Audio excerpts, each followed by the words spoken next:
चक्षुरुन्मिलितं येन तस्मै श्रीगुरुवे नमः। श्रीचैतन्यमनोभीष्टं स्थापितं येन भूतले स्वयं रूपा कदा मह्यं ददाति स्वपदान्तिकम्।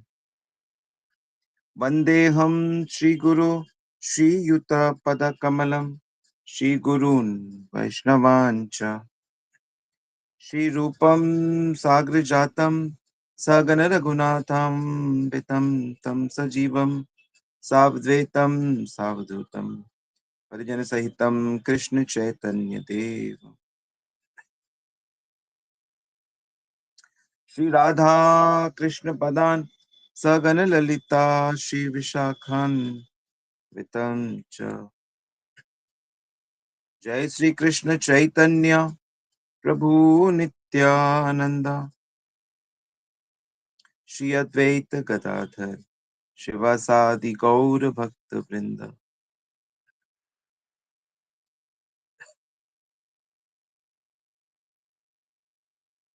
हरे कृष्ण कृष्ण कृष्ण हरे हरे, हरे राम राम राम हरे हरे। हरे कृष्णा, सभी का बहुत बहुत स्वागत है नित्य श्रवण की कथा में। और कल मैंने आपके साथ भगवान श्री कृष्ण के कुछ महत्वपूर्ण बातें चर्चा करी थी। आज मैं और भी थोड़ी चर्चा करना चाहता हूँ। तो आप मुझे याद दिला सकते हो कल आपने क्या कौन से एक दो पॉइंट सुने थे, समझे थे, जिस पे हमने चर्चा की थी मैसेज में? देखें तो।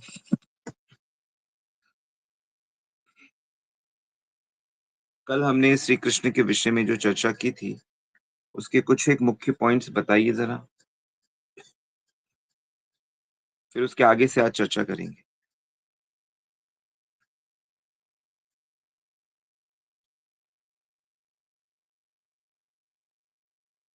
इस कथा का पर्पस यही है कि हम श्री कृष्ण को अच्छे से जानें और जो भी गलत धारणाएं हमारे भीतर है वो हमारी ठीक हो जाए। गलत धारणा या कोई अलग धारणा, अलग समझ है, तो मैं आपसे पूछ रहा हूँ कि कल हमने क्या सीखा, क्या जाना? एक दो पॉइंट जो आपको याद आ रहे हैं या आपने लिखे, जिसने लिखे वही बताए मैसेज में। यस।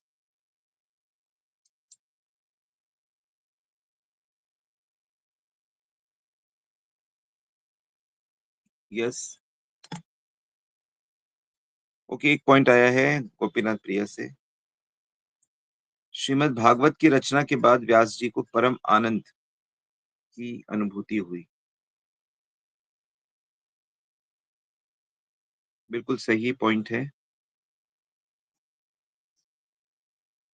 यानी कि इतने महान ऋषि को जब भागवतम का ज्ञान हुआ, यानी कि उसमें जो बात है वो उनको प्राप्त हुई, तो वो सुखी हो गए, परम शांति का अनुभव हुआ उन्हें। तो हमको भी होगा, तो हमको भी भागवतम का अध्ययन करना चाहिए। Very good point. और कोई पॉइंट? गुरु को स्वीकार करना होगा, एब्सोल्युटली राइट। भगवान की भक्ति हमेशा एक अनुभवी वैष्णव के अनुगत्य में, अंडर में होती है। ये नोट कर लीजिए आप, ये पॉइंट सब लोग। ओके। पूनम माता जी क्या कहती हैं? श्री कृष्ण परम भगवान है, ब्रह्मा जी भी ऐसा मानते हैं। बिल्कुल ठीक। ब्रह्मा जी सृष्टिकर्ता होते हुए भी बार बार इस बात को कहते हैं कि मैं गोविंद का भजन करता हूँ और श्री कृष्ण ही सभी शक्तियों में परम है। सभी अवतार उनसे ही प्रकट होते हैं। बहुत बड़ी बात है, बहुत अच्छी बात है।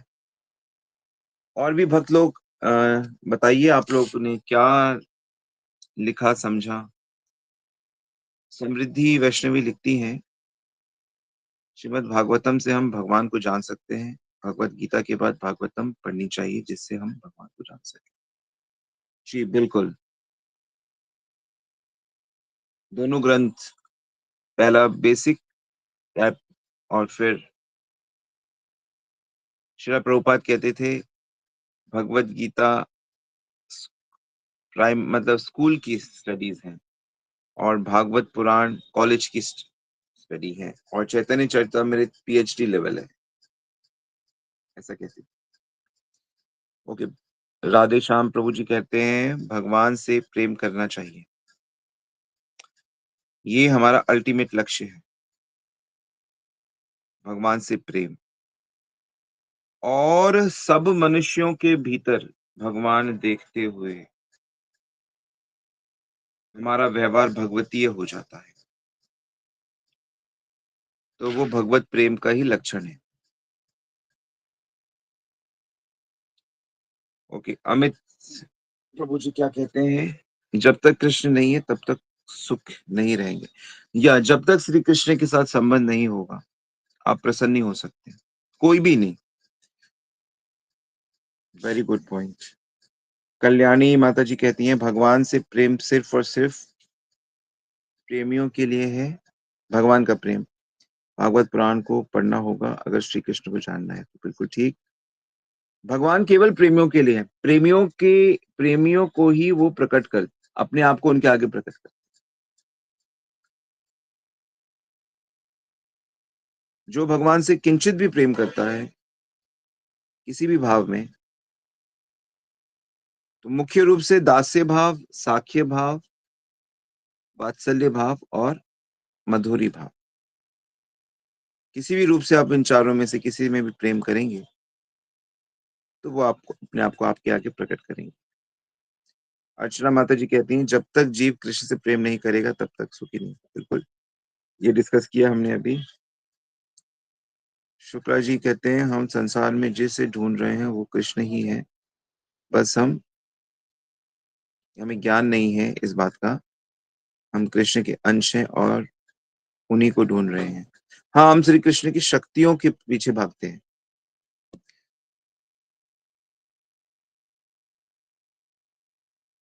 हम भगवान को छोड़कर उनकी शक्तियों के पीछे भाग रहे हैं। ठीक पॉइंट है। तो ध्यान रखना है, हमें शक्ति के पीछे नहीं भागना, हमें शक्तिमान से प्रेम करना है। शक्ति तो शक्तिमान के साथ रहेगी रही। व्यास जी, शांति माता जी कह रही हैं व्यास जी को अपना गुरु मान लेंगे तो हम ग्रंथ पर विश्वास कर सकेंगे।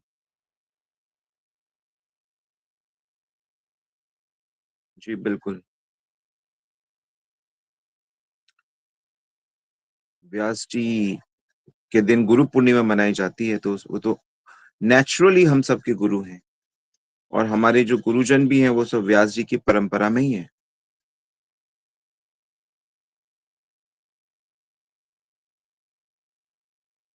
भक्ति होने पे अमित प्रभु कह रहे हैं भक्ति होने पे हम सब कुछ देख सकते हैं। हाँ, भक्ति होने पे आप ठीक हो गए ना। आप अब धोखे में नहीं है आप। ओके। सो आज हम इस भगवतीय ज्ञान को थोड़ा और आगे बढ़ाते हैं। एक बड़ा अच्छा विचार, देखो आप लोगों को हम लोगों को बहुत कुछ पता है। सभी लोग जिस भी शहर में रहते हैं, जिस भी कॉलोनी में रहते हो, जिन भी लोगों के साथ रहते हो, जिस भी तरह की चीजें आप देखते हो, सुनते हो, पढ़ते हो, तो वैसा आपका अनुभव होता जाता है। वैसी आपकी एक समझ बनती है। आपका वैसा टेस्ट, समझ, कॉन्शियसनेस बनती है। नोट करो, हम लोगों को कैसे सोचना है, जैसा जैसा गीता हमें कह रही है। हमें अपने वैदिक ग्रंथों के हिसाब से सोचना है। हमें वैदिक शास्त्रों का जो सिद्धांत है हमें उस पे विश्वास करना है। सृष्टि कैसे हुई, तो हमारे शास्त्र बता रहे हैं कैसे हुई, किसने करी, क्यों करी। तो वेस्टर्न फिलोसफर्स भी इसको बताने का कोशिश कर रहे हैं,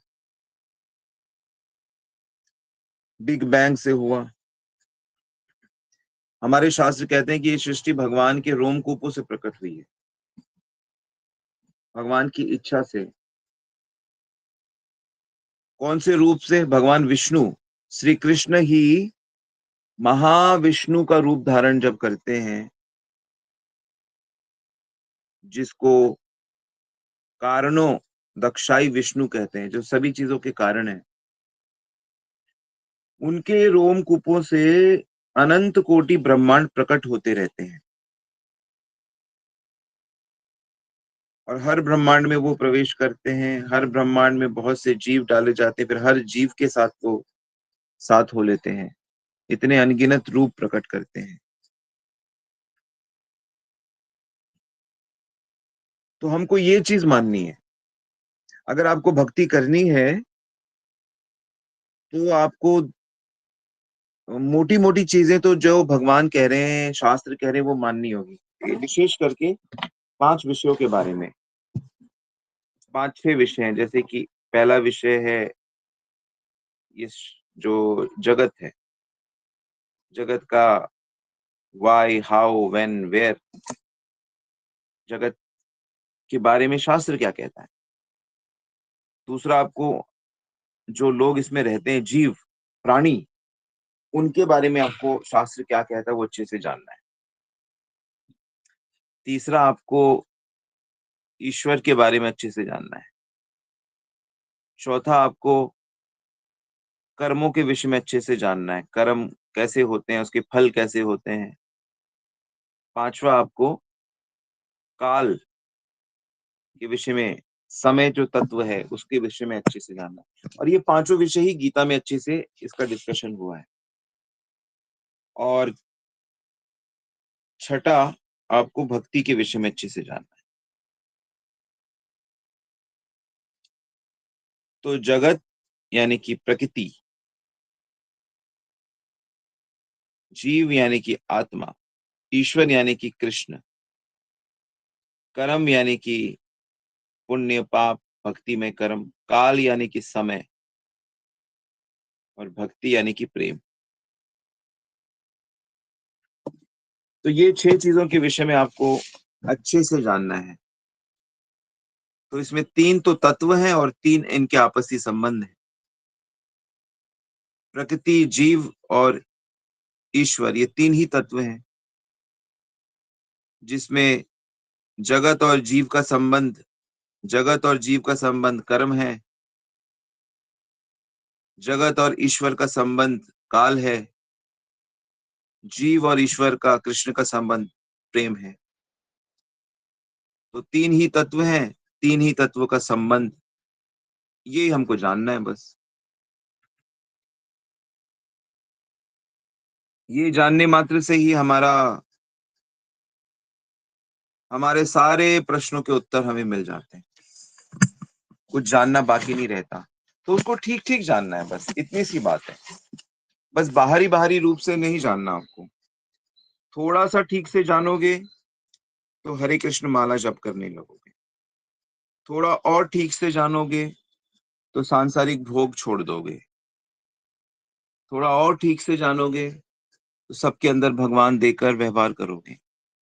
थोड़ा और ठीक से जानोगे, सदा शरीर मन वाणी से सदा सबकी सेवा में लगे रहोगे। तो इस तरह आपकी आंतरिक उन्नति होती रहेगी। तो ये तो है कि आप उसको कितना डीपली जानते हो, कितने अच्छे से जानते हो। और अच्छे से जानने के लिए नेचुरली हमको उसका रेगुलर ध्यान दो, हमें सदा ही भक्ति के ज्ञान के संपर्क में रहना पड़ेगा।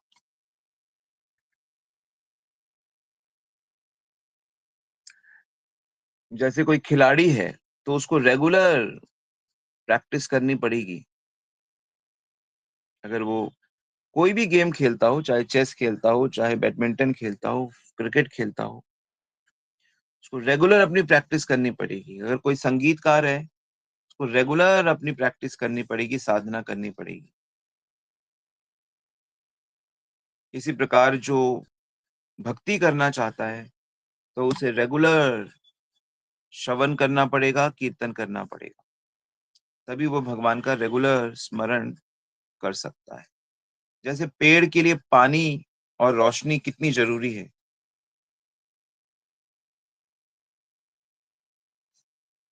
तो बिना पानी के और धूप के पेड़ ज़िंदा नहीं रह सकते। आप कहोगे अरे हम कितने पेड़ों को तो पानी नहीं डालते हैं, तो उसमें पानी कहाँ से आता है? अरे वो उसकी जड़ें बहुत नीचे तक होती हैं। क्या इन्फिल्ट्रेशन बोलते हैं ना? इन्फिल्ट्रेशन जिसके माध्यम से वो पेड़ पानी सोख लेते हैं नीचे से, उसकी जड़ें फैलती रहती हैं, नीचे-नीचे से पानी लेकर आती है वो। और जो छोटे पौधे होते हैं, उनको हमें पानी देना पड़ता है, क्योंकि अभी उनकी जड़ें इतनी बड़ी नहीं है कि वो नीचे जो ज़मीन के नीचे पानी है, वहाँ से वो पानी ले सकें। तो इसलिए हमको देना पड़ता है पानी और भगवान जम के बारिश भी कर देते हैं, तो इस तरह से। तो हमको रेगुलर ही भगवान के तत्व से जुड़ के रहना पड़ेगा। एक बड़ी प्यारी बात मैं आपको बताता हूँ, इससे आपके बहुत सारे डाउट्स क्लियर हो जाएँगे। देखो, आपको ये तो पता है कि ये जो माया जगत है, ये बहिरंग शक्ति से बना है ना? और जो आध्यात्मिक जगत है, वो अंतरंग शक्ति से बना है। और हम जो लोग हैं, हम तटस्थ शक्ति से बने। तीनों ही शक्तियाँ भगवान की हैं, तीनों ही शक्तियाँ भगवान के अंश हैं। लेकिन बहिरंग शक्ति से माया जगत बना है, जड़ जगत बना है। अंतरंग शक्ति से चेतन जगत बना है और तटस्थ शक्ति से जीव बने हैं, जो इसके भी प्रभाव में आ सकते हैं, बहिरंगा के प्रभाव में आने से माया जगत में रहते हैं और अंतरंगा के प्रभाव में आने से आध्यात्मिक जगत में रहते हैं। बहिरंग जगत में बार-बार मृत्यु है, आध्यात्मिक जगत में जन्म-मृत्यु नहीं है, शारीरिक कोई कष्ट नहीं है, वो प्रेम का जगत है, ये काम का जगत है, ये भोग का जगत है, बहिरंगा। अब देखो एक बड़ी जो काम की बात जो मैं आपके साथ डिस्कस करना चाहता हूँ। तो इतना तो हमको समझ में आ गया है कि हम सुखी कैसे हो सकते हैं? आप बताइए तो ज़रा? हम सुखी कैसे हो जाएँगे? कब हो जाएँगे हम सुखी? इस संदर्भ में जो मैं बात कर रहा हूँ। कोई भी जगत का व्यक्ति सुखी कैसे हो सकता है? कम शब्दों में बताना है।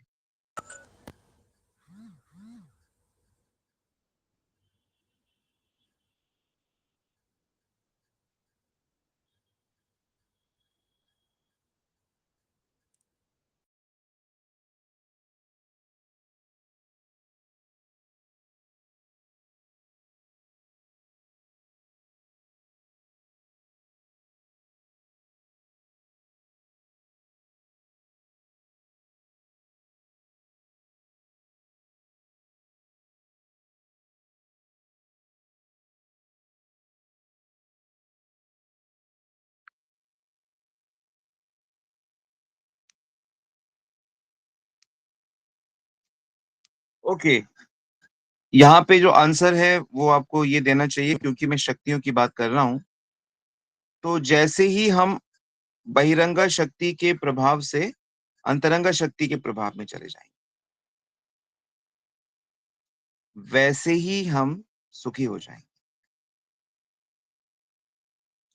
ठीक है? हम सुखी होने के बहुत से आंसर्स हैं। जब हम प्रेम करेंगे भगवान से हम सुखी हो जाएँगे। जब माया हमें छोड़ देगी हम सुखी हो जाएँगे। जब हम भगवान के सेवक बन जाएँगे हम सुखी हो जाएँगे। जब हम गुरु की शरणागति ले लेंगे हम सुखी हो जाएँगे। जब हम शुद्ध नाम लेंगे हंड्रेड्स एंड हज़ारों आंसर आप दे सकते हो। लेकिन वो सब आंसर्स का एक ही मतलब होता है। तो उसी को हम अलग-अलग तरीके से अलग-अलग सिचुएशन में हम उसको बता सकते हैं कि ये इसका मतलब है। तो सरल इस समय जो संदर्भ चल रहा है, जो मैं आपसे डिस्कस कर रहा हूँ वो कि यदि हम अंतरंगा शक्ति के प्रभाव में चले जाएँगे, तो हम सुखी हो जाएँगे।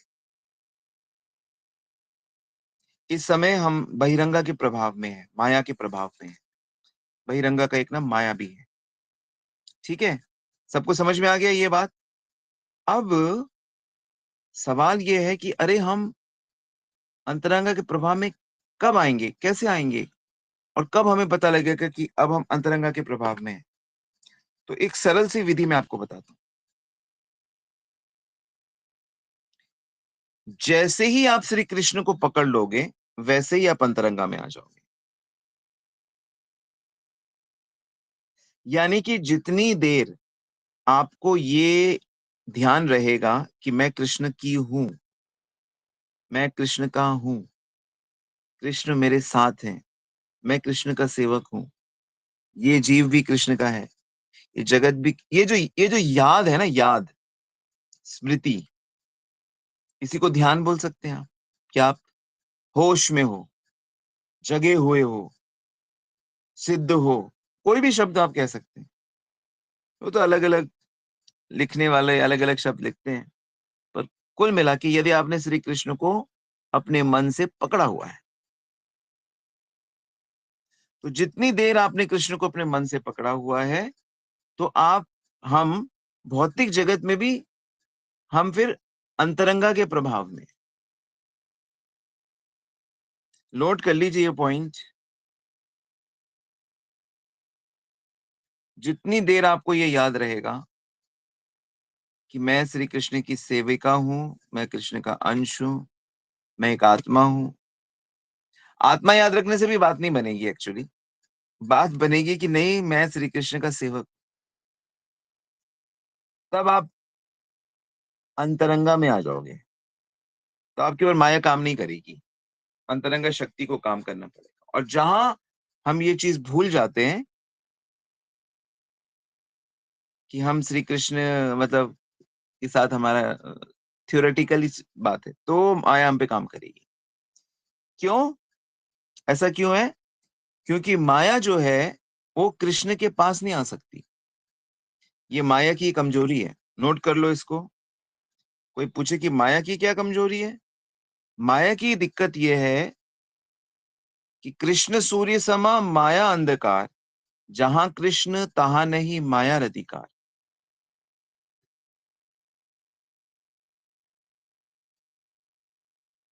जैसे मान लो कोई कोई सुंदर लड़की है और उसको बदमाश लोग छेड़ रहे हैं या सोच रहे हैं कि छेड़ेंगे या छेड़ रहे हैं, और उसका हट्टा कट्टा बॉडीगार्ड उसके साथ आ जाए मान लो, तो कौन छेड़ेगा?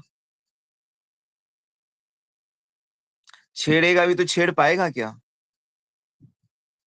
अरे, जैसे ही वो स्त्री या वो ऑफिसर अपने बॉडीगार्ड के संपर्क में है, तो बदमाश की शक्तियां उस तक नहीं आ सकती। तो जैसे ही हम श्री कृष्ण कृष्ण के साथ होने का क्या मतलब है? ये नहीं कि हम मंदिर में चले गए। श्री कृष्ण के साथ होने का मतलब है कि हमारे मन में ये भाव है कि हम श्री कृष्ण के हैं। तभी तो मीरा को जहर भी दे रहे हैं तो मीरा की डेथ नहीं हो रही है। तभी तो मीरा को कोबरा भेजे, उनके सांप भेजे उसको डसने के लिए, लेकिन वो फूल बन गए। तो ये जो चमत्कार है, जो भी आपको जगत में चमत्कार दिखता है, कभी कभी सुनते हो, तो वो चमत्कार वास्तव में अंतरंगा शक्ति में हो रहा होता है। बहिरंगा जगत की चीजें अंतरंगा शक्ति तक पहुंच नहीं पाती। वो आध्यात्मिक तरीके से व्यवहार करने लगती है। ये असली बात है।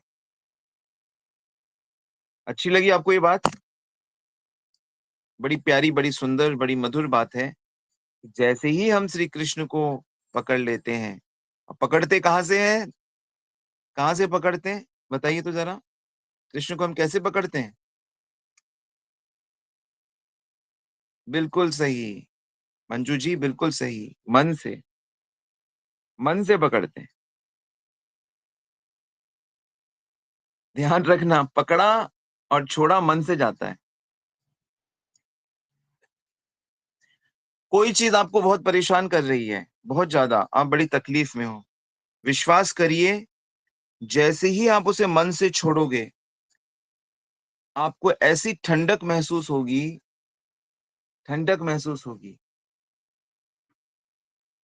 आप कहते हो जाओ हमने तुम्हें छोड़ दिया, लेकिन अगर मन से नहीं छोड़ा तो आपको शांति महसूस नहीं होगी।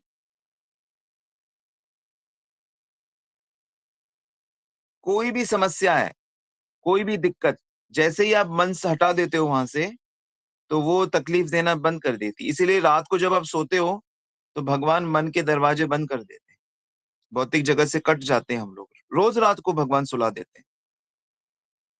तभी इतनी शांति है, कोई चिंता नहीं, कोई टेंशन नहीं, बस सोते रहते हैं।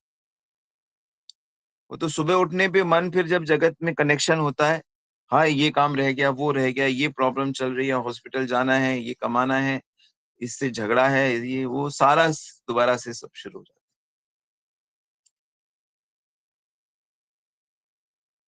तो मन भगवान में लगाना है। क्यों लगाना है? क्योंकि भगवान से बियॉन्ड कुछ है ही नहीं। भगवान तो परम तत्व है। भगवान में मन लगने से तो सब कुछ हो गया। आप तो अलग अलग चीजों में मन लगा लगा के आनंद की प्राप्ति की चेष्टा कर रहे हो। भगवान से बियॉन्ड तो कुछ है ही नहीं। और भगवान में मन लगते ही आप अंतरंगा शक्ति में आ जाओगे। अंतरंगा शक्ति मतलब आप आध्यात्मिक जगत में आ जाओगे। आध्यात्मिक जगत में मृत्यु नहीं है। आध्यात्मिक जगत मतलब चीजें परमानेंट हैं। नोट कर लो। यानी कि अगर किसी ने भगवान को पकड़ा हुआ है, और आपके पति ने भगवान को पकड़ा है, या आपकी पत्नी ने भगवान को पकड़ा है, तो आप पति पत्नी में जो रिश्ता होगा ना, वो अंतरंगा पति पत्नी का रिश्ता हो जाएगा। आपका जो व्यवहार हो जाएगा एक दूसरे के प्रति, वो दिव्य स्तर पे चला जाएगा। परमानेंट का आनंद आएगा। अगर आप एक दोस्त हो, दो दोस्त हैं, अब दोनों ही कृष्ण भक्त बन गए, पक्के वाले, तो उनका जो दोस्ती होगा ना, वो दिव्य स्तर पे चला जाएगा। ऐसे ही हर रिश्ते के साथ है। मालिक है, सेवक है, बहन है, बेटे हैं, अगर दोनों पक्के भक्त बन गए, पूरा डर खत्म, भय खत्म, और ऐसा एक दूसरे के साथ आध्यात्मिक सुख मिलेगा। क्योंकि आपने अंतरंगा शक्ति में प्रवेश कर लिया है। नोट कर ली ये बात।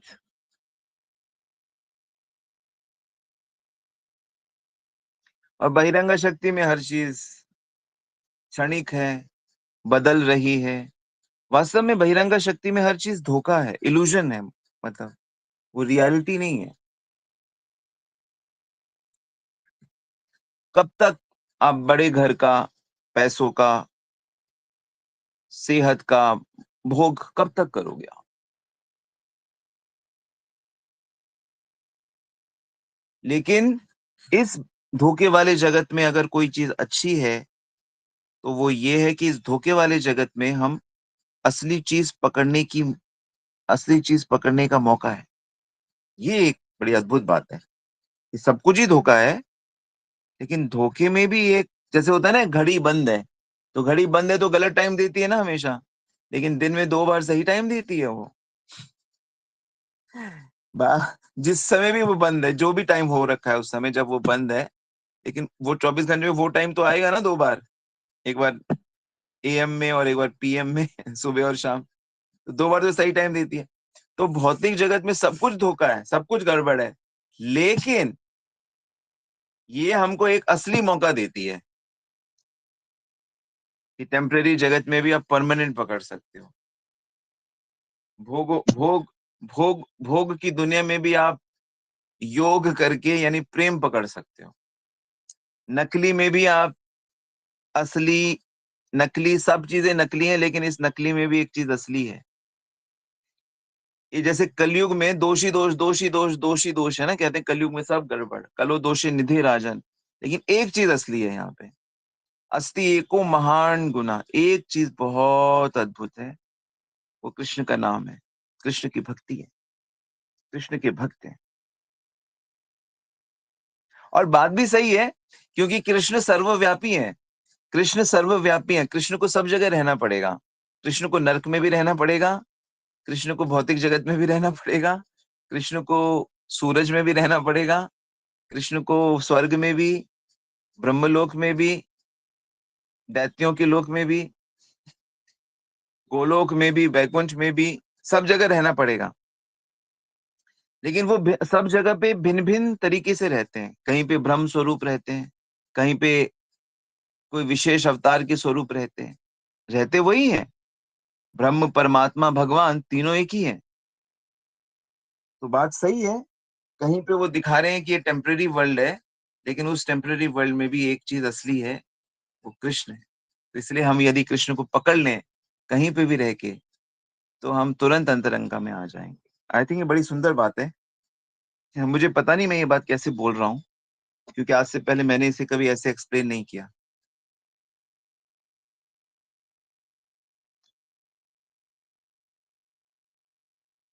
तो बहिरंगा जगत में भी सर्वत्र होने के कारण ये एक चीज सही है, यानी कि लाइफ कितनी ही गरीबी में कट रही है, कितनी ही बीमारियों में कट रही है, कितने ही प्रॉब्लम्स में, दिक्कतों में कट रही है, लेकिन हर समय ये मौका रहता है, क्योंकि कृष्ण रहते हैं साथ।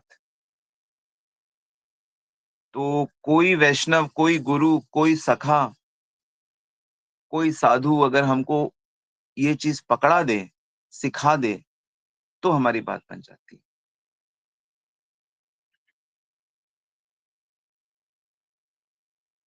जैसे हमें अगर अच्छी शिक्षा मिले, तो हम सीख जाते हैं कैसे कमाना है, हमारे अंदर गुण आ जाते हैं ना, तो हम कहीं पे भी रह के चीजें कर सकते हैं। ऐसे ही सुखी रहने का जो गुण है, वो भगवान की भक्ति करना है। तो भक्त बनो और दोस्ती करो, भक्त बनो और पति बनो, भक्त बनो और पत्नी बनो, भक्त बनो और बेटे बनो, बेटी बनो, बहू बनो, सास बनो, जो मर्जी बनना है बनो। तो पूर्ण स्वतंत्रता तो दे रखी है भगवान ने,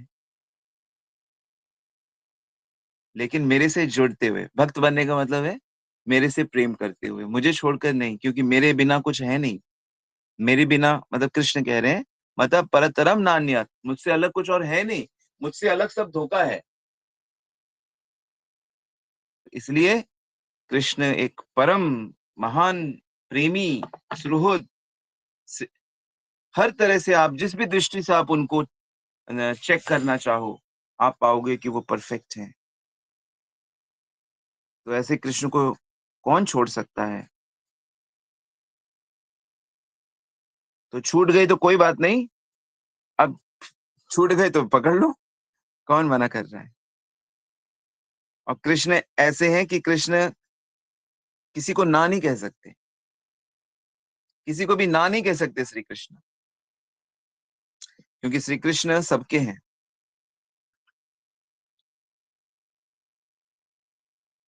सबके हैं श्री कृष्ण। ठीक है। हरे कृष्ण।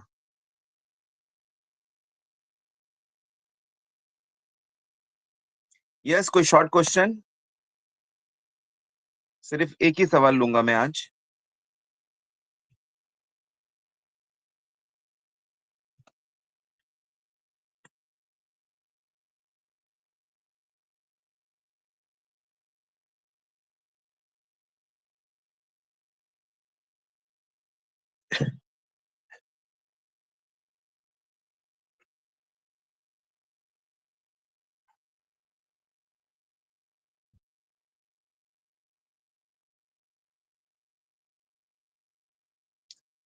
ऑल राइट, तो फिर हम यही रुकते हैं।